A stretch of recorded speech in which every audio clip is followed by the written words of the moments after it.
अपने दिल को ना उदास कीजिए, जो बदल रहा है उसे बदलने दीजिए, बस जी लगा करके मेहनत कीजिए, बाकी सब ईश्वर पर छोड़ दीजिए। जी हाँ दोस्तों, आज आपका स्वागत है एक बहुत ही मज़ेदार वीडियो में, जिसमें हम लोग बात करेंगे डी तथा एफ ब्लॉक के तत्व के कुछ इंपॉर्टेंट ऑब्जेक्टिव के बारे में। इसके पहले भी हमने इस चैप्टर का एक वीडियो अपलोड कर रखा है। यदि आपने उस वीडियो को नहीं देखा है तो डिस्क्रिप्शन में उसके लिंक दिए गए हैं, आप उस वीडियो को ज़रूर देख लीजिएगा ताकि डी और एफ ब्लॉक से कोई डाउट आपका नहीं रहे। तो आइए बिना वक्त गवाए एकदम बहुत ही शानदार सेशन की शुरुआत शानदार सवाल के साथ करते हैं। जो पहला सवाल हमारा है वो कहता है कि संकुल की आकृति होती है। यहाँ पे देखिए ध्यान से, आप गौर से देखेंगे तो एक संकुल दिया है CONH3 का हॉल 6Cl3। इसकी आकृति पूछ रहा है और ये बहुत ही ज़्यादा इंपॉर्टेंट क्वेश्चन है। आप ध्यान से देखेंगे तो इसका सबसे पहले हम लोग नाम जान लेते हैं क्या है। तो देखिए यहाँ पे क्या है कि इसका नाम हो जाएगा, लिगेंड है एमीन और उसकी संख्या कितनी है 6, तो हेक्सा एमीन। यहाँ पे देखिएगा ध्यान से, कोबाल्ट है तो कोबाल्ट और इसकी ऑक्सीकरण संख्या 3 है तो 3, और ये क्लोराइड है तो क्लोराइड, तो इसका नाम हो जाएगा हेक्सा एमीन कोबाल्ट 3 क्लोराइड। अब यहाँ पे देखेंगे बाबू, तो इसकी जो समन्वय संख्या हो जाएगी, समन्वय संख्या हो जाएगी वो क्या हो जाएगी 6। तो समन्वय संख्या अगर 6 हो तो समन्वय संख्या 6 होने के बाद यौगिक की जो संरचना होती है वो अष्टफलकीय हो जाती है। क्या हो जाती है बाबू? अष्टफलकीय। बहुत इंपॉर्टेंट है, आप इसे निश्चित रूप से याद रखेंगे। अगर समन्वय संख्या 4 हो तो यौगिक की संरचना या तो वर्ग तलीय होगी या चतुष्फलकीय होगी। ये बात भी आपको ध्यान रखना है। और यदि समन्वय संख्या 6 है तो इसकी संरचना क्या होगी? अष्टफलकीय होगी। ये बहुत ज़्यादा इंपॉर्टेंट चीज़ मैं आपको बता रहा हूँ। तो यहाँ पे राइट आंसर क्या हो जाएगा बाबू? तो राइट आंसर ऑप्शन नंबर क्या हो जाएगा? 1 हो जाएगा कि इसकी जो आकृति होगी वो क्या होगी? अष्टफलकीय। मोस्ट इंपॉर्टेंट क्वेश्चन है एग्जामिनेशन पॉइंट ऑफ व्यू से, आप निश्चित रूप से इसे याद रखेंगे। तो एक बार वीडियो को आप जल्दी से लाइक कर दीजिए, अपने दोस्तों के साथ शेयर कर दीजिए, और यदि आप चैनल पे नए हैं तो सब्सक्राइब करके बेल आइकन को जरूर दबा दीजिए। देखिए यहाँ पे कहता है अगला संकुल है, इसकी भी आकृति पूछ रहा है। तो आप देखिए यहाँ पे क्या है, ध्यान से देखेंगे तो सबसे पहले आप इसके अगर नाम लिख लें तो ज़्यादा बेहतर है, आपका नोमेनक्लेचर भी क्लियर हो जाएगा। तो क्या हो जाएगा? हेक्सा साइनो निकेल, और इसके बाद देखिए इसका जो समन्वय संख्या है वो आपको पता है कि कितना है? 6 है। ऑक्सीकरण संख्या निकाल लीजिएगा तो पता चल जाएगा। इसका ऑक्सीकरण संख्या कितना है? 4। Hexa cyano nickel 4। आयन लिखने का मन है तो आयन लिख दो आप। अब देखो यहाँ पे क्या है बाबू कि इसकी आकृति पूछ रहा। फिर से समन्वय संख्या 6, तो इसकी आकृति क्या हो जाएगी? अष्टफलकीय। क्लियर है ना? कोई डाउट है क्या? नहीं। अब यहाँ से 2 क्वेश्चन 3 क्वेश्चन आपका एक साथ कवर हो रहा है। पहला तो इसका नोमेनक्लेचर हम लोग कर ले रहे हैं, दूसरा क्या है हमारा समन्वय संख्या क्लियर हो जा रहा है, तीसरा हमारा क्या है कि इसकी आकृति और संरचना भी क्या है? क्लियर और स्पष्ट हो जा रही है। तो राइट आंसर यहाँ पे क्या हो जाएगा? ऑप्शन नंबर 1 हो जाएगा। अगला प्रश्न देखिए क्या है, लैंथेनाइड संकुचन का सर्वाधिक प्रभाव पड़ता है। तो लैंथेनाइड संकुचन का सर्वाधिक प्रभाव जो है वह उसकी त्रिज्या पे पड़ता है। किस पर पड़ता है बाबू? परमाणु त्रिज्या पर। और इसी वजह से तो इसको हम लोग लैंथेनाइड संकुचन कहते हैं। कि क्या होता है कि 14 इकाई तक मुख्य क्वांटम संख्या वही रहती है और नाभिकीय आवेश और इलेक्ट्रॉनों की संख्या बढ़ती है। तो इस वजह से क्या होता है कि जो बाह्यतम कक्षा है वो नाभिक की तरफ खिंच जाता है, जिससे परमाणु त्रिज्या जो है वह क्या होती है? प्रभावित होती है। तो यहाँ पर क्या है, इसका राइट आंसर क्या हो जाएगा? ऑप्शन नंबर सी, यानी लैंथेनाइड संकुचन का जो सर्वाधिक प्रभाव पड़ता है वो किस पर पड़ता है? तो परमाणु त्रिज्या पर पड़ता है। बहुत ही अच्छा क्वेश्चन है, बहुत ही इंपॉर्टेंट क्वेश्चन है, आप निश्चित रूप से इसे याद रखेंगे। अगला जो हमारा प्रश्न है वो क्या है? पारा यूरेनिक तत्व। इसको हम लोग ट्रांस यूरेनिक तत्व भी कहते हैं। क्या कहते हैं बाबू? ट्रांस यूरेनिक तत्व कहते हैं। ध्यान से देखेंगे, ट्रांस यूरेनिक तत्व। और ये पारा यूरेनिक तत्व निम्न में से कौन है? तो सबसे पहले ये जानेंगे कि ट्रांस यूरेनिक तत्व किसको कहते हैं। देखिए 5F श्रेणी जो है वो 5F श्रेणी में देखिएगा ध्यान से कि 92 के बाद के परमाणु संख्या वाले जो तत्व हैं, परमाणु संख्या वाले तत्व, तो 92 के बाद जो परमाणु संख्या वाले तत्व हैं, अर्थात यूरेनियम के बाद जो परमाणु संख्या वाले तत्व हैं, उनको हम लोग ट्रांस यूरेनिक तत्व कहते हैं। और इनकी संख्या कितनी है? 11। ट्रांस यूरेनिक तत्वों की संख्या कितनी बाबू? 11 है। तो अगर हम लोग देखेंगे तो कौन सा हो जाएगा? इसको हम लोग बोलते हैं क्या? प्रोजियोडीमियम। इसकी जो परमाणु संख्या है वो 59 है। अब देखिए यहाँ पे प्लूटोनियम है, यहाँ पे प्लूटोनियम की परमाणु संख्या 94, प्रोमेथियम की परमाणु संख्या 61 और फास्फोरस की परमाणु संख्या यहाँ पे क्या है? तो 15 है। तो कुल मिलाकर के देखें तो हमारा राइट आंसर क्या हो जाएगा? ऑप्शन नंबर बी प्लूटोनियम हो जाएगा। क्लियर है बाबू? कहीं कोई दिक्कत है क्या? ऑप्शन नंबर बी हमारा बिल्कुल क्या हो जाएगा? सही जवाब हो जाएगा। एकदम आपको ये याद रखना है कि जो ट्रांस यूरेनिक तत्व होते हैं, जिसको पारा यूरेनिक के तत्व बोलते हैं, ये 92 परमाणु संख्या के बाद जो तत्व आते हैं उनको हम लोग बोलते हैं। इनको हम लोग प्रयोगशाला में क्या करते हैं? बनाते हैं। अगला प्रश्न देखिए क्या है? एक्टिनाइड श्रेणी में अधिकतम ऑक्सीकरण अवस्था दर्शाने वाला तत्व होता है। एक्टिनाइड श्रेणी को हम लोग बोलते हैं क्या? 5F श्रेणी। क्या बोलते हैं बाबू? 5F श्रेणी। और इस एक्टिनाइड श्रेणी में कुल मिलाकर कितने तत्व हैं? 14 तत्व। कितने तत्व हैं बाबू? 14 तत्व हैं। और 14 तत्व में 11 तत्व जो है वह ट्रांस यूरेनिक होते हैं। 11 तत्व क्या होते हैं बाबू? ट्रांस यूरेनिक तत्व होते हैं। ये भी हम लोगों को याद रखना है। और सर्वाधिक ऑक्सीकरण अवस्था दर्शाने वाला तत्व, तो देखिए एक्टिनाइड श्रेणी में सर्वाधिक ऑक्सीकरण अवस्था +7 होती है। क्या होती है बाबू? सर्वाधिक ऑक्सीकरण अवस्था +7। और अगर मिनिमम ऑक्सीकरण अवस्था की बात करें तो +3 होती है। अब यहाँ पर देखिए क्या है, आप अगर ध्यान से देखेंगे तो पहला ऑप्शन आपका क्या है? तो पहला ऑप्शन है आपका प्लूटोनियम, दूसरा अमेरिकम, तीसरा प्रोएक्टिनियम और चौथा क्या है? थोरियम। तो बात करेंगे तो हमारा यहाँ पे राइट आंसर क्या हो जाएगा? तो राइट आंसर हो जाएगा क्या? तो प्लूटोनियम। इसकी जो ऑक्सीकरण अवस्था होती है वो मैक्सिमम +7 होती है। अमेरिकम की +6 है ना, प्रोएक्टिनियम का +5 और थोरियम का लगभग क्या होता है? +4। अधिकतम ऑक्सीकरण अवस्था मैंने सबका लिखा है। तो यहाँ पे राइट आंसर क्या हो जाएगा बाबू? ऑप्शन नंबर 1 हो जाएगा। देखिए यहाँ से क्वेश्चन पूछा जाता है तो हम लोग अक्सर कंफ्यूज कर जाते हैं, तो आपको कंफ्यूज करने की जरूरत नहीं है। बहुत ही आसान सा कंसेप्ट है, बहुत ही ईजीएस्ट कंसेप्ट है ये। अगला सवाल देखिए क्या है? एक्टिनाइडों की अधिकतम ऑक्सीकरण अवस्था होती है। मैंने अभी आपको बताया कि एक्टिनाइड्स जो होते हैं इनकी अधिकतम ऑक्सीकरण अवस्था क्या होती है? +7 होती है। और न्यूनतम ऑक्सीकरण अवस्था +3 होती है। और अगर न्यूनतम ऑक्सीकरण अवस्था की बात कर लें तो ये क्या होगा बाबू? +3 होगा। ये भी बहुत इंपॉर्टेंट है। अब देखिए यहाँ पे हम लोग बात कर लेते हैं लैंथेनाइड की सामान्य ऑक्सीकरण अवस्था। लैंथेनाइड की सामान्य ऑक्सीकरण अवस्था, ये भी कई बार पूछा गया क्वेश्चन है, इसलिए इसको हम लोग याद रखेंगे। लैंथेनाइड की जो सामान्य ऑक्सीकरण अवस्था होती है वो क्या होती है? +3 होती है। सारा क्वेश्चन आपका VVI है, सब बहुत महत्वपूर्ण है। वीडियो को छोड़कर कहीं मत जाइए, वीडियो के साथ चिपक करके रहिए। एकदम ऐसा गलती दोबारा नहीं कीजिए ताकि आपका कोई प्रश्न परीक्षा में छूट जाए। लैंथेनाइड्सों की सामान्य ऑक्सीकरण अवस्था होती है, अभी जस्ट मैंने बताया, फिर वही क्वेश्चन है कि लैंथेनाइड्स की सामान्य ऑक्सीकरण अवस्था क्या होती है? +3 होती है। यानी राइट आंसर यहाँ पे क्या हो जाएगा? ऑप्शन नंबर सी हो जाएगा। लैंथेनाइड्स को हम लोग क्या बोलते हैं बाबू? तो लैंथेनाइड्स को हम लोग जो है वह दुर्लभ मृदा तत्व भी बोलते हैं। क्या बोलते हैं? दुर्लभ मृदा तत्व बोलते हैं। और इसको हम लोग जो है वह क्या बोलते हैं? 4F श्रेणी के तत्व भी बोलते हैं।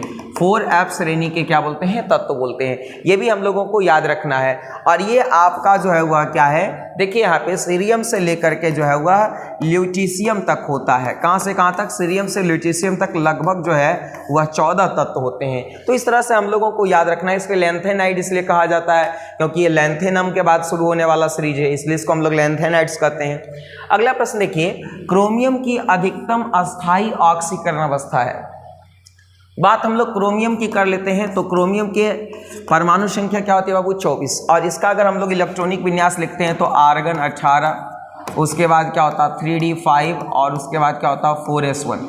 और यहाँ पर हम लोग देखते क्या है, तो इसकी जो सबसे अस्थायी ऑक्सीकरण अवस्था मानी जाती है, तो क्रोमियम की सबसे अस्थायी ऑक्सीकरण अवस्था +3 मानी जाती है। तो राइट आंसर क्या हो जाएगा यहाँ पे? ऑप्शन नंबर क्या हो जाएगा बाबू? बी हो जाएगा। क्लियर है? स्पष्ट है? कोई दिक्कत है? आगे चलिएगा। अगला प्रश्न क्या है?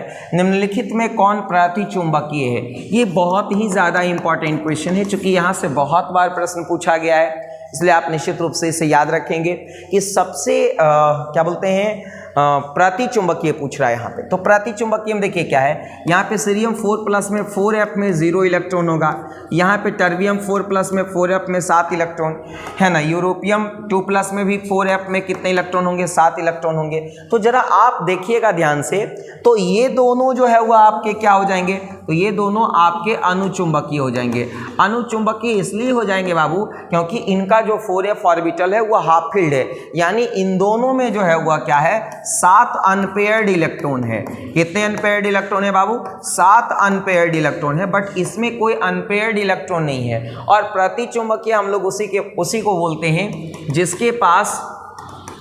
जिसके पास अनपेयर्ड इलेक्ट्रॉन ना हो, अनपेयर्ड इलेक्ट्रॉन ना हो। तो जिसके पास अनपेयर्ड इलेक्ट्रॉन ना हो उसको हम लोग क्या बोलते हैं, प्रतिचुंबकीय।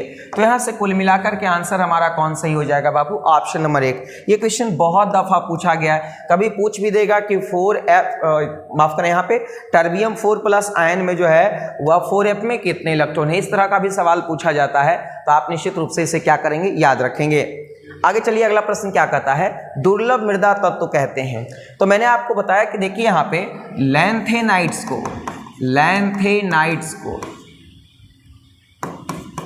लैंथेनाइट्स जो कि कहाँ से कहाँ तक है बाबू, सीरियम 58 से लेकर के ल्यूटीशियम 71 तक, ये टोटल 14 तत्व हैं और इनको हम लोग लैंथेनाइट्स कहते हैं। और ये 4f श्रेणी के तत्व होते हैं। किसके तत्व होते हैं बाबू, 4f श्रेणी के तत्व होते हैं, क्योंकि इनका इलेक्ट्रॉनिक विन्यास जो है वह 4f में अंत करता है। और ये लैंथेनाइड और एक्टिनाइड जो है वह f ब्लॉक के तत्व होते हैं। किस ब्लॉक के तत्व होते हैं बाबू, f ब्लॉक के तत्व होते हैं।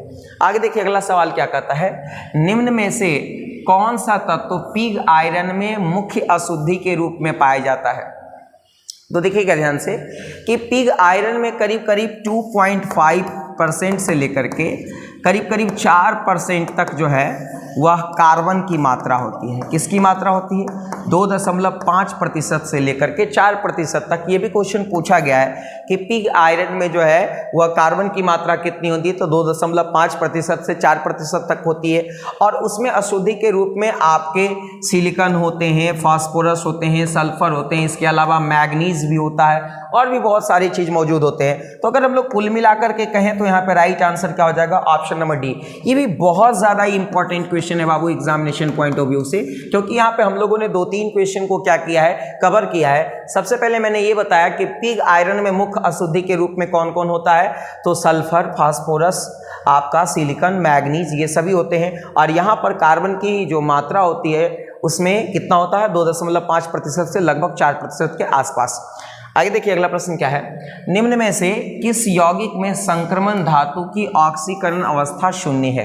देखिए यहाँ पे क्या है कि 4 अलग अलग संकुल दिए गए हैं, इनमें आपको बताना है कि किसका संक्रमण तत्व का ऑक्सीकरण अवस्था क्या होगा, शून्य होगा।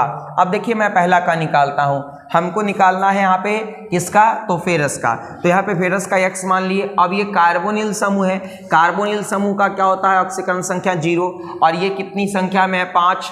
यहाँ पे थोड़ा सा आप लोग सुधार कर लेंगे, यस ऐसे कर लेंगे, ठीक है ना बाबू, ऐसे। तो यहाँ पे 5 कर लेंगे तो कुल मिलाकर यहाँ क्या हो जाएगा, 0। तो x बराबर क्या हो गया, 0। तो हमारा पहला आंसर ये सही हो गया। तो यहाँ पे पहला आंसर क्या हो जाएगा, तो देखिए यहाँ पे FeCO का होल 5, यानी ऑप्शन नंबर 1 हमारा क्या है, सही है। अब आप इसको भी निकाल करके देख सकते हो, यहाँ पे निकेल है, निकेल का आप x मान लो। साइनाइड का क्या होता है, -1 × 4 बराबर क्या हो जाएगा, 0। अब यहाँ से x बराबर क्या हो जाएगा, +4। आप इसको भी निकाल सकते हो। अगर आप यहाँ पे इसका निकालोगे तो पोटेशियम का +1 × 4 प्लस, चूंकि फेरस का निकालना है तो इसको x मान लो, x प्लस साइनाइड का -1 × 6 बराबर क्या हो जाएगा, 0। अगर यहाँ से आप कैलकुलेट करोगे तो x बराबर क्या आ जाएगा, +2। तो एकमात्र आपके पास विकल्प है जिसका जो है वह जिस संक्रमण धातु की ऑक्सीकरण संख्या शून्य है, वो ऑप्शन नंबर क्या है, 1 है। ये बहुत ही ज़्यादा इंपॉर्टेंट क्वेश्चन है और इस तरह का क्वेश्चन परीक्षा में पूछा जाता है, इसलिए आप इसको निश्चित रूप से कर लेंगे। चलते हम लोग अगले प्रश्न की तरफ। हमारा अगला प्रश्न बहुत ही ज़्यादा इंपॉर्टेंट है और बहुत ही मज़ेदार भी है। आप ध्यान दीजिएगा, आपसे सारा प्रश्न एकदम बनेगा। कहता कि सार्वधिक अयुग्मित डी इलेक्ट्रॉन पूछ रहा है। तो सार्वधिक अयुग्मित डी इलेक्ट्रॉन पूछ रहा है। इस तरह का क्वेश्चन हर बार पूछा जाता है परीक्षा में, आपको घबराने की जरूरत नहीं है, कलम भी उठाने की जरूरत नहीं है। आप देखिए जिंक की परमाणु संख्या कितनी होती है, 30। अब 30 में से इसने 2 इलेक्ट्रॉन को त्याग दिया तो बचा इसके पास कितना, 28। 28 इलेक्ट्रॉन बचा, 28 में 18 चल गया किसके पास, आर्गन के पास। उसके बाद अब जो इलेक्ट्रॉन रहेगा वो 3D में रहेगा, तो 3D के पास कितना इलेक्ट्रॉन है, 10। तो अब इसमें अनपेयर्ड इलेक्ट्रॉन कितना हो जाएगा, D में तो अनपेयर्ड इलेक्ट्रॉन रहा नहीं तो 0 हम लिख दिए। Fe2+ फेरस का क्या होता है 26, और 26 में इसने 2 इलेक्ट्रॉन को त्याग दिया तो बचा कितना 24, 24 में 18 आ गया आपका आर्गन के पास। 3D में कितना इलेक्ट्रॉन बचा 6, अब 3D में जब 6 इलेक्ट्रॉन बचा तो अयुग्मित इलेक्ट्रॉन कितना हो जाएगा 4। Ni2+ निकेल की परमाणु संख्या कितनी होती है 28, 28 में इसने 2 को त्याग दिया तो बचा कितना 26, 26 में देखो यहाँ पे क्या है कि 26 में आपका जो है वह आर्गन के पास 18 चल गया। अब 3D में कितना बचा, तो 3D में बचा 8 इलेक्ट्रॉन, तो 3D 8। अब यहाँ पर देखिए 3D में जब 8 इलेक्ट्रॉन आ गया तो अनपेयर्ड इलेक्ट्रॉन कितना बचा, तो अनपेयर्ड इलेक्ट्रॉन 2 बचा। अब Cu+ का देख लेते हैं, कॉपर का क्या होता है 29, 29 में से 1 इसने त्याग दिया, तो 29 में से 1 इसने त्याग दिया तो बचा कितना 28, 28 में आपका जो है वह 18 किसके पास रहेगा, आर्गन के पास, और 3D में कितना बचेगा 10, तो अनपेयर्ड इलेक्ट्रॉन इसके पास क्या हो गया 0। अब आपको बताना है कि किसमें अनपेयर्ड इलेक्ट्रॉन ज़्यादा है, तो ऑब्वियस सी बात है कि आंसर से हमारा स्पष्ट हो रहा है कि सबसे ज़्यादा अयुग्मित इलेक्ट्रॉन किसके पास हो जाएगा बाबू, ध्यान से देखना, सबसे ज़्यादा अयुग्मित इलेक्ट्रॉन हमारा हो जाएगा Fe2+ के पास। क्लियर है, बहुत ही इंपॉर्टेंट क्वेश्चन है, बहुत बार इस तरह का प्रश्न पूछा जाता है, तो आपको घबराने की बिल्कुल जरूरत नहीं है। अगला प्रश्न हमारा क्या कहता है कि घंटा धातु वेल मेटल मिश्र धातु है। घंटा धातु किसका किसका मिश्र धातु है, तो घंटा धातु जो है हमारा किसका किसका मिश्र धातु है, तो copper plus tin, copper plus tin को मिला करके हम लोग क्या बनाते हैं, घंटा धातु। यानी राइट आंसर क्या हो जाएगा, ऑप्शन नंबर 1, कॉपर और जिंक मिला करके हम लोग पीतल बनाते हैं। क्या बनाते हैं बाबू, कॉपर और जिंक मिला करके पीतल बनाते हैं। ऑप्शन भी हमारा बिल्कुल क्या है, सही जवाब है। थर्माइट आयरन ऑक्साइड में किसका मिश्रण होता है, तो थर्माइट आयरन ऑक्साइड में जो है हमारा एल्युमिनियम चूर्ण का मिक्सचर होता है। किसका होता है बाबू, एल्युमिनियम चूर्ण का। ये भी बहुत इंपॉर्टेंट क्वेश्चन है। तो किस तरह के क्वेश्चन अक्सर पूछ दिए जाते हैं तो हम लोगों को लगता है पता नहीं कहाँ से पूछ दिया, कौन क्वेश्चन पूछ दिया।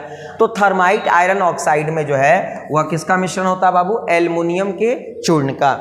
अगला प्रश्न देखिए क्या है, लैंथेनाइड जिसकी +2 तथा +3 ऑक्सीकरण अवस्थाएं सामान्य हैं, वो कौन कौन से लैंथेनाइड श्रेणी के तत्व हैं, यानी 4F श्रेणी के तत्व हैं, यानी दुर्लभ मृदा तत्व हैं जिनके +2 और +3 ऑक्सीकरण अवस्था सामान्य है। तो देखिए यहाँ पे समेरियम का भी +2 और +3 ऑक्सीकरण अवस्था सामान्य है, नियोडीमियम का भी +2 और +3 ऑक्सीकरण अवस्था सामान्य है, यूरोपियम का भी +2 और +3 सामान्य है। इसके बाद जो है वह थूलियम और इटर्बियम का भी जो है वह थूलियम और इटर्बियम का भी +2 और +3 ऑक्सीकरण अवस्था क्या है, सामान्य है। तो इस तरह से हम लोग अगर ध्यान देंगे तो कुल मिलाकर के अगर हम लोग देखें तो ये तमाम ऑप्शन हमारे क्या हैं, सही हैं। तो यहाँ पे राइट आंसर क्या हो जाएगा, ऑल, यानी सभी के +2 और +3 ऑक्सीकरण अवस्था क्या है, सामान्य है। यानी ऑप्शन नंबर डी हमारा क्या हो जाएगा, बिल्कुल सही जवाब होगा। अगला प्रश्न देखिए, निम्न में कौन उभयधर्मी ऑक्साइड का उदाहरण है। देखिए यहाँ पे क्या है, आप एकदम ध्यान से देखिएगा, बहुत ही मस्त क्वेश्चन है। उभयधर्मी ऑक्साइड का उदाहरण, आपको पता है ना बाबू कि धातुओं के ऑक्साइड किस प्रकृति के होते हैं, तो ऑक्साइड भास्मिक प्रकृति के होते हैं। तो यहाँ पर देखिए मैग्नीज ऑक्साइड ये भास्मिक प्रकृति के होंगे, फेरस ऑक्साइड भास्मिक प्रकृति के होंगे, आपका जो है वह क्या है, तो निकेल ऑक्साइड ये भी भास्मिक प्रकृति के होंगे। लेकिन यहाँ पे बात हम लोग जिंक ऑक्साइड की कर लेते हैं, तो जिंक ऑक्साइड जो है वह उभयधर्मी प्रकृति के होंगे, यानी एम्फोटेरिक नेचर के होंगे। एम मतलब एम्फोटेरिक नेचर के होंगे, उभयधर्मी प्रकृति के होंगे, और ये अम्ल और क्षार दोनों से क्या करते हैं, अभिक्रिया करते हैं। देखिए यहाँ पे आपका क्यूप्रिक ऑक्साइड भी क्या है, तो क्यूप्रिक ऑक्साइड भी एम्फोटेरिक नेचर का होता है, यह भी उभयधर्मी ऑक्साइड होता है। तो इस प्रकार से हमारा राइट आंसर क्या हो जाएगा, तो राइट आंसर हमारा क्या हो जाएगा, ऑप्शन नंबर डी हो जाएगा। अभी देखिए क्या है, ध्यान से देखेंगे तो और भी बहुत सारे आपको जो है वह उभयधर्मी ऑक्साइड मिलेंगे और बहुत सारे अम्लीय ऑक्साइड मिलेंगे। जैसे V2O5 है, क्या बाबू, V2O5, CrO3, Mn2O5, अगर आप ध्यान से देखेंगे तो ये तमाम जो ऑक्साइड हैं ये किस प्रकार के ऑक्साइड हैं? अम्लीय ऑक्साइड। ये बहुत ही मस्त क्वेश्चन है, आप इसको निश्चित रूप से याद रखिएगा। ये तमाम ऑक्साइड क्या है? तो ये अम्लीय ऑक्साइड है। इसके अलावा अगर हम लोग बात कर लेते हैं बाबू, तो ध्यान से देखिएगा, Cr2O3, Mn2O3, ये सभी भी जो है वह क्या है? एम्फोटेरिक यानी उभयधर्मी ऑक्साइड के क्या है? उदाहरण हैं। ये सभी भी जो है वह किसके उदाहरण है बाबू? उभयधर्मी ऑक्साइड के। आप हो सके तो इसका स्क्रीनशॉट ले लो, आपको ये क्वेश्चन पूछा जाएगा, बहुत बार पूछा गया है, संभव है तो स्क्रीनशॉट ले लीजिए, बहुत मस्त है, सभी को याद रखना बेहद क्या है? जरूरी है। आगे देखते हैं, निम्न में कौन उभयधर्मी ऑक्साइड का उदाहरण है? देखिएगा यहाँ पे क्या है, यहाँ पे आपको जितने भी टाइटेनियम के ऑक्साइड हों या वेनेडियम के डाइऑक्साइड हों या क्रोमियम के डाइऑक्साइड हों, सभी के सभी ये तीनों के तीनों जो है वह एम्फोटेरिक नेचर के होते हैं, अर्थात उभयधर्मी ऑक्साइड हैं। यह भी क्वेश्चन बहुत ज़्यादा इंपॉर्टेंट है, अर्थात राइट आंसर क्या हो जाएगा? ऑल, यानी सभी। ये सभी के सभी जो है वह किसके उदाहरण है बाबू? तो उभयधर्मी ऑक्साइड के उदाहरण है। और इससे क्वेश्चन हर साल पूछता है, क्वेश्चन रहता है, क्वेश्चन वाला खंड है, तो आप इसको निश्चित रूप से याद रखेंगे। क्लियर है ना? आगे चलते हैं, निम्न में से कौन सा तत्व संक्रमण तत्व है? संक्रमण तत्व बताना है। तो आप ध्यान से देखिएगा, संक्रमण तत्व हम लोग किसको कहते हैं बाबू? डी ब्लॉक के तत्व को। डी ब्लॉक के तत्व को क्या कहते हैं? संक्रमण तत्व। लेकिन तीन तत्व देखिए यहाँ पे, जिंक, कैडमियम और Hg, ये ऐसे तत्व हैं जिनके 3D ऑर्बिटल पूर्ण होते हैं। इनमें 3D में 10 इलेक्ट्रॉन, इसमें 4D में 10 इलेक्ट्रॉन और इसमें 5D में 10 इलेक्ट्रॉन। तो चूंकि इनके 3D, 4D, 5D ऑर्बिटल जो है वह पूर्ण भरे होते हैं, तो इसलिए इनको हम लोग डी ब्लॉक का तो तत्व है, लेकिन इनको हम लोग संक्रमण तत्व नहीं मानते हैं। इनको हम लोग संक्रमण तत्व नहीं मानते हैं। तो यहाँ पे राइट आंसर क्या हो जाएगा? स्कैंडियम, यानी ऑप्शन डी हमारा सही है, क्योंकि स्कैंडियम की परमाणु संख्या क्या होती है बाबू? 21 होती है, और इसमें जो है वह डी ऑर्बिटल में जो है वह अनपेयर्ड इलेक्ट्रॉन होता है, खाली होता है, इसलिए यहाँ पे right answer option number D होगा। अगला प्रश्न देखिए क्या है, लैंथेनाइड आयनों में रंग का कारण क्या होता है? तो लैंथेनाइड आयनों में रंग का कारण क्या होता है कि एफ संक्रमण, यानी एफ ऑर्बिटल के ओवरलैपिंग, एफ ऑर्बिटल के संक्रमण के कारण जो है वह लैंथेनाइड रेंज जो है वह रंग को प्रदर्शित करते हैं। यहाँ पे राइट आंसर क्या हो जाएगा? Option C. ये बहुत ही इंपॉर्टेंट क्वेश्चन है कि लैंथेनाइड आयनों में रंग का कारण क्या होता है? तो एफ संक्रमण। देखिए हम लोग चलते हैं अगले प्रश्न की तरफ। हमारा अगला क्वेश्चन है, बहुत ही ज्यादा इंपॉर्टेंट है। ये कहता है Ln3+ में अयुग्मित इलेक्ट्रॉनों की संख्या क्या है?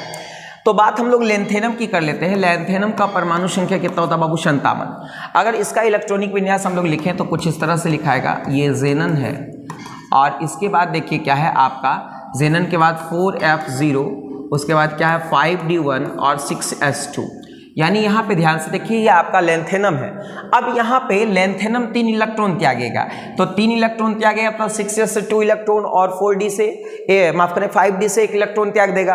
तो अब इसके पास अनपेयर्ड इलेक्ट्रॉन बचेगा कहाँ? इसके पास कोई भी अनपेयर्ड इलेक्ट्रॉन नहीं होगा, तो यानी इसमें अनपेयर्ड इलेक्ट्रॉनों की संख्या क्या हो जाएगी बाबू? 0। ये बहुत ही मस्त क्वेश्चन है गुरुजी, इसको आप निश्चित रूप से याद रखेंगे, और इस तरह का सवाल पूछा जाता है, आप एकदम याद रखेंगे। देखिए हमारा अगला प्रश्न जो है वो बहुत ही ज़्यादा इंपॉर्टेंट है और कई बार पूछा गया है, एकदम मस्त वाला क्वेश्चन है, आप इसको देखिएगा। Ce4+ और Yb2+ दोनों हैं। तो देखिए Ce4+ की बात कर लेते हैं, तो इसमें 4f में 0 इलेक्ट्रॉन और Yb2+ में 4f में कितने इलेक्ट्रॉन? तो 14 इलेक्ट्रॉन। अब आप ध्यान से देखेंगे तो दोनों में से किसी के पास अनपेयर्ड इलेक्ट्रॉन नहीं है। तो जब दोनों में से किसी के पास अनपेयर्ड इलेक्ट्रॉन नहीं है, तो ये दोनों के दोनों क्या हो जाएंगे बाबू? तो दोनों के दोनों हो जाएंगे प्रतिचुंबकीय। दोनों के दोनों क्या हो जाएंगे बाबू? प्रतिचुंबकीय। और प्रतिचुंबकीय को अंग्रेजी में क्या बोलते हैं? तो अंग्रेजी में हम लोग डायमैग्नेटिक बोलते हैं, यानी राइट आंसर यहाँ पे क्या हो जाएगा? Option number B. यहाँ पे देखिए अक्सर हम लोग कंफ्यूज कर जाते हैं हिंदी अंग्रेजी के चक्कर में कि प्रतिचुंबकीय का अंग्रेजी क्या होगा और अनुचुंबकीय का अंग्रेजी क्या हो जाएगा। तो पैरामैग्नेटिक यानी अनुचुंबकीय। पैरामैग्नेटिक मतलब क्या होता है बाबू? अनुचुंबकीय। और डायमैग्नेटिक मतलब क्या होता है? तो प्रतिचुंबकीय होता है। आगे चलो अगला प्रश्न क्या है, लैंथेनाइड साधारणतः M2O3 तरह का ऑक्साइड बनाता है जबकि Ce बनाता है। ये भी मोस्ट इंपॉर्टेंट क्वेश्चन है। देखिए जो थोड़ा सा एक्सेप्शन टाइप का क्वेश्चन होता है ना, जो थोड़ा सा अलग टाइप का क्वेश्चन होता है, वो बहुत ही ज़्यादा इंपॉर्टेंट होता है। जितने भी लैंथेनाइड, चूंकि हमने बताया, देखिए यहाँ पे लैंथेनाइड को हम लोग m मान लेते हैं और इसकी सामान्य ऑक्सीकरण अवस्था संयोजकता 3 और ऑक्सीजन का 2, तो ये मोस्टली क्या होता है कि M2O3 टाइप का यौगिक बनाता है। लेकिन सीरियम जो है ध्यान से देखेंगे ये बनाता है किस प्रकार का यौगिक, तो CeO2, यानी ऑप्शन 1 बिल्कुल क्या है, सही जवाब है। ये बहुत ही मस्त क्वेश्चन है गुरुजी, आप इसे निश्चित रूप से याद रखेंगे। अगला प्रश्न है संक्रमण तत्वों के सामान्य इलेक्ट्रॉनिक विन्यास है। संक्रमण तत्वों के सामान्य इलेक्ट्रॉनिक विन्यास, संक्रमण तत्व हम लोग किसको बोलते हैं, डी ब्लॉक के तत्व को, डी ब्लॉक के तत्व को। और डी ब्लॉक के तत्व को संक्रमण तत्व कहते हैं, जिसका सामान्य इलेक्ट्रॉनिक विन्यास क्या होता है, तो N-1D 1 से लेकर 10 तक और NS 1 से लेकर 2 तक, यानी इसका इलेक्ट्रॉनिक विन्यास हमारा ऑप्शन नंबर 1 क्या हो जाएगा, सही हो जाएगा। ये क्वेश्चन ना बाबू बहुत बार पूछा गया एग्जाम में, आप एकदम यकीन रखना बहुत बार पूछा गया है, इसलिए आप इसे निश्चित रूप से क्या रखेंगे, याद रखेंगे। अगला सवाल देखो क्या कहता है, प्रथम संक्रमण श्रेणी 3D श्रेणी के तत्वों में घनत्व में वृद्धि होती है। तो देखिए 3D श्रेणी के जो तत्व होते हैं वो स्कैंडियम से लेकर के आपके जो है स्कैंडियम 21 से लेकर के जिंक 30 तक होता है, और इसमें कुल कितने तत्व होते हैं बाबू, 10 तत्व होते हैं। तो देखिए क्या कहता है कि प्रथम संक्रमण श्रेणी के जो 3D श्रेणी के तत्वों का घनत्व जो होता है वो कहाँ तक वृद्धि करता है। तो देखिए जैसे जैसे हम लोग स्कैंडियम से बढ़ते हैं आगे, तो हमारा जो है वह घनत्व क्या होते चला जाता है, बढ़ते चला जाता है। और स्कैंडियम से कॉपर तक घनत्व बढ़ता है, लेकिन कॉपर से जैसे जिंक की तरफ जाते हैं तो घनत्व में अचानक से क्या आ जाती है, कमी आ जाती है। तो प्रथम संक्रमण श्रेणी यानी 3D के तत्वों में घनत्व में वृद्धि स्कैंडियम से कॉपर तक होता है, लेकिन कॉपर से जिंक तक में घनत्व में क्या आ जाती है, कमी। तो यहाँ पे राइट आंसर क्या हो जाएगा, ऑप्शन नंबर 1, क्योंकि कहता घनत्व में वृद्धि कहाँ से कहाँ तक होती है, तो स्कैंडियम से लेकर के कॉपर तक, यानी राइट आंसर क्या हो जाएगा, ऑप्शन नंबर 1 हो जाएगा। बहुत मस्त वाला क्वेश्चन, और मैंने पहले ही कहा है कि पूरा का पूरा वीडियो जो है वो मस्त क्वेश्चन से भरा पड़ा है, इंपॉर्टेंट क्वेश्चन से भरा पड़ा है, इसलिए कहीं नहीं जाइएगा छोड़ करके, एकदम वीडियो से चिपक करके रहिए और अपने दोस्तों के साथ इसको लाइक करते रहिए, शेयर करते रहिए, और कमेंट करके आप बताइए कि कैसा आपको वीडियो लग रहा है, ताकि हमको और ज़्यादा मजा आए आपके लिए वीडियो बनाने में। अगला प्रश्न देखिए क्या है, निम्न में सबसे कम ऑक्सीकरण अवस्था कौन दर्शाता है। तो सबसे अधिक ऑक्सीकरण अवस्था अगर पूछता तो सबसे अधिक ऑक्सीकरण अवस्था 3D श्रेणी में, अधिक ऑक्सीकरण अवस्था, तो सबसे अधिक ऑक्सीकरण अवस्था मैग्नीज दर्शाएगा, और सबसे कम ऑक्सीकरण अवस्था कौन दर्शाएगा, तो सबसे कम ऑक्सीकरण अवस्था आपका जिंक दर्शाएगा। यहाँ पे राइट आंसर क्या हो जाएगा, ऑप्शन नंबर डी, क्योंकि जिंक जो है ना बाबू ये सिर्फ +2 ऑक्सीकरण अवस्था दर्शाता है और मैग्नीज सब दर्शाता है। क्लियर है, तो राइट आंसर क्या हो जाएगा, ऑप्शन नंबर डी। आगे चलते हैं, निकेल की शून्य ऑक्सीकरण अवस्था वाला यौगिक है। देखिए यहाँ पे निकेल के 4 यौगिक आयन दिए गए हैं, इसमें से आपको ये बताना है कि किसकी ऑक्सीकरण अवस्था क्या है, शून्य है। आप ध्यान से देखेंगे आपको सारा क्वेश्चन स्पष्ट रूप से पता चल जाएगा। अगर यहाँ पे हम लोग निकेल की ऑक्सीकरण अवस्था निकालते हैं, देखिए यहाँ पे निकाल रहे हैं, निकेल का X मान लेते हैं, साइनाइड का -1 × 4 बराबर क्या होता है, पावर इस तरफ आ जाता है -2। अगर यहाँ से देखेंगे तो हमारा क्या आ जाएगा, +2, यानी पहले वाला में +2 आ गया। दूसरे वाला में देखो क्या है, निकेल का अगर X मान लोगे गुरु, तो क्लोरीन का -1 × 2 बराबर क्या हो जाएगा, +2। अब आप इसको देखो, यहाँ पे निकेल टेट्रा कार्बोनिल है, यहाँ पे देखो निकेल का X मान लो, कार्बोनिल का 0 × 4 बराबर 0, X बराबर क्या आ जाएगा, 0। यहाँ तो मिल गया, बट लास्ट का कहीं चेक कर लेते हैं। निकेल का X सल्फेट का -2 गुने क्या हो जाएगा, देखिए यहाँ -2 हो जाएगा, यहाँ -2 बराबर क्या हो जाएगा, 0, X बराबर क्या हो जाएगा, +2। तो कुल मिलाकर के अगर देखें तो हमारा राइट आंसर क्या हो जाएगा, तो हमारा राइट आंसर हो जाएगा बाबू यहाँ पे ऑप्शन नंबर सी, क्योंकि इसमें निकेल की ऑक्सीकरण अवस्था क्या है, शून्य है। और ये क्वेश्चन ना बहुत बार पूछा गया, इसकी संरचना भी पूछ दी जाती है, तो याद रखिएगा इसकी संरचना चतुष्फलक की होती है। इसमें निकेल का प्रसंकरण पूछ देता है, तो इसको याद रखिएगा sp3 होगा। तो इस तरह से यहाँ से बहुत सारा क्वेश्चन पूछा जाता है, आप उसको निश्चित रूप से क्या रखेंगे, याद रखेंगे।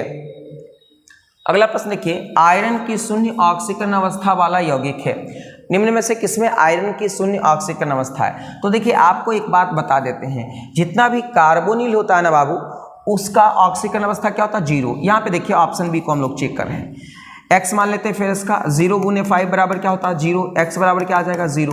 तो कुल मिलाकर के अगर देखें तो हमारा ऑप्शन बी क्या है, सही है। बाकी को आप निकालेंगे तो किसी के भी ऑक्सीकरण संख्या जो है वह 0 नहीं आएंगे, तो राइट आंसर यहाँ पे क्या हो जाएगा, ऑप्शन नंबर बी हो जाएगा। चलते हम लोग अगले प्रश्न की तरफ। हमारा अगला प्रश्न है, पिचवा लोहा में कार्बन परमाणु की प्रतिशत मात्रा पाई जाती है। बहुत ही अच्छा क्वेश्चन है, बहुत बार पूछा गया है। तो पिटवा लोहा में कार्बन की जो प्रतिशत मात्रा होती है बहुत कम, 0.04% से लेकर के 0.05% के आसपास पाई जाती है, मतलब 0.08% से कम ही पाया जाता है। तो यहाँ पे राइट आंसर क्या हो जाएगा, ऑप्शन नंबर हमारा क्या हो जाएगा बाबू, बी हो जाएगा। अगला प्रश्न देखना क्या है गुरुजी, निम्नलिखित में से किस आयन की जलीय विलयन रंगीन होता है। ये भी बहुत इंपॉर्टेंट क्वेश्चन है। देखिए जलीय विलयन उसी का रंगीन होगा जिसके पास अनपेयर्ड इलेक्ट्रॉन होगा, जिसके पास अयुग्मित इलेक्ट्रॉन होगा, जिसके पास अयुग्मित इलेक्ट्रॉन होगा, क्लियर है ना। तो जिसके पास अयुग्मित इलेक्ट्रॉन होगा, अब देखो यहाँ पे Cu प्लस के पास अयुग्मित इलेक्ट्रॉन की संख्या 0, Ag प्लस के पास अयुग्मित इलेक्ट्रॉनों की संख्या 0, Zn2 प्लस के पास अयुग्मित इलेक्ट्रॉनों की संख्या 0, लेकिन Fe2 प्लस के पास अयुग्मित इलेक्ट्रॉन कितना है, 4। तो कुल मिलाकर देखें तो किसका जलीय विलयन रंगीन हो जाएगा, तो Fe2 प्लस का। आप निकाल लेना, देख लेना, वही आएगा जो मैंने आपको बताया है। तो राइट आंसर यहाँ पे क्या हो, ऑप्शन नंबर सी। अगला प्रश्न देखो, संकुल AgNH3 का Hal2Cl में सिल्वर की ऑक्सीकरण अवस्था होती है। मोस्ट इंपॉर्टेंट क्वेश्चन है बाबू, आप ध्यान से देखना है। यहाँ पे सिल्वर की ऑक्सीकरण अवस्था पूछ रहा है आपसे। इसको देखो क्या है, X, अमोनिया का 0 गुने 2 और क्लोरीन का -1 बराबर क्या होता है, 0। अगर कुल मिला के देखें तो +1 आ रहा है। तो राइट आंसर क्या हो जाएगा, ऑप्शन नंबर डी। क्लियर है ना, स्पष्ट है ना। चलो बहुत मस्त क्वेश्चन था, अच्छा वाला, सच्चा वाला। आगे देखो क्या है, चलते हम लोग अगले प्रश्न की तरफ। हमारा अगला क्वेश्चन है, वह संक्रमण तत्व जो 3D श्रेणी में अधिकतम ऑक्सीकरण अवस्था दर्शाता। बहुत मस्त क्वेश्चन है बाबू, बहुत ज्यादा। कितना बार पूछा गया है मैं बता नहीं सकता हूं, आप इसको निश्चित रूप से याद रखेंगे। देखिए यहाँ पे क्या है कि 3D श्रेणी में अगर सबसे कम ऑक्सीकरण अवस्था पूछे, तो सबसे कम ऑक्सीकरण अवस्था अगर पूछ दे गुरुजी आपसे, तो आप जिंक को मारोगे। और सबसे अधिक ऑक्सीकरण अवस्था पूछे तो किसको मारोगे, मैग्नीज को। यानी राइट आंसर यहाँ पे क्या हो जाएगा, ऑप्शन नंबर बी हो जाएगा। तो दोस्तों उम्मीद करते हैं कि आज का ये वीडियो आपको काफ़ी अच्छा लगा होगा, आपके लिए काफ़ी बेनिफिशियल होगा। तो आप जल्दी से वीडियो को लाइक कर दीजिए, अपने दोस्तों के साथ शेयर कर दीजिए, और चैनल पे नए हैं तो सब्सक्राइब करके बेल आइकन को जरूर दबा दीजिए।